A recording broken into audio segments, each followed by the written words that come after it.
Sveiki, mano vardas Maikas Šmitas. Žinote, kartais save galime apibrėžti pagal tam tikrus dalykus, įgūdį, kuriam skyrėme daug laiko, muzikinį talentą, fizinius bruožus, ar tiesiog esame linksmiausi, protingiausi. Pasitaiko, kad save apibrėžiame tiesiog tam tikrų dalykų. Tačiau su amžiumi suprantame, kad jeigu tas dalykas nėra Jėzus, jei tai, kuo save apibrėžiame, nėra Jėzus, tai bus atimta, tai prarasime. Ne Dievas tiesiogiai jį išplėš iš mūsų gyvenimo kaip bausmę, tiesiog tai praeis. Mes visi tai žinome, tiesa. Anksčiau ar vėliau, jaunystė praeina. Viskas, kas mums yra išoriška, pranyksta ir mes liekame su dviem dalykais.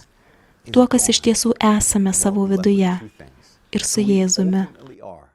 Jei mano gyvenimo pabaigoje tikroji mano esybė nebus tas asmuo, kuris pasakė Dievui taip, visą savo esybę, tada liksiu tik tuščiu kiautu. Nebūsiu pats tikriausias aš, ir tu nebūsi pats tikriausias tu. Kas iš tikrųjų lieka, kai nebeturiu sporto, muzikos, ir niekas nevertina manęs pažymiais, kai nebeturiu atlyginimų, kai vaikai jau nebegyvena namuose?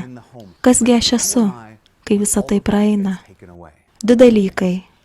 Pirma, tai mes patys, tokie, kokie iš tiesų esame be visų kitų dalykų, kurie mus apibrėžia.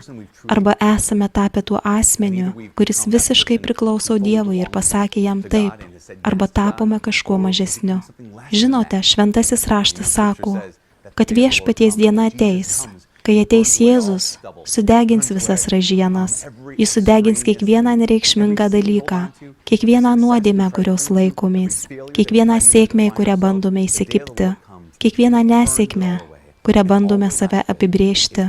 Viešpaties diena ateis ir visa tai tiesiog sudegs. Ir viskas, kas mums liks, tai tas asmuo, kuriuo pasirinkome tapti Dievo malonės ir Dievo dėka. Geriausias būdas tapti šventuoju, kai manasis aš visų savimi pasako Dievui taip. Ar aš save apibrėžiau kažkuo mažesniu, ar aš save apibrėžiau kažkuo man išorišku, kas bus atimta. Ne todėl, kad tai yra blogai, o todėl, kad to tiesiog nepakanka. Taigi pasirinkite jį šiandien ir pasirinkite pasakyti taip šiandien.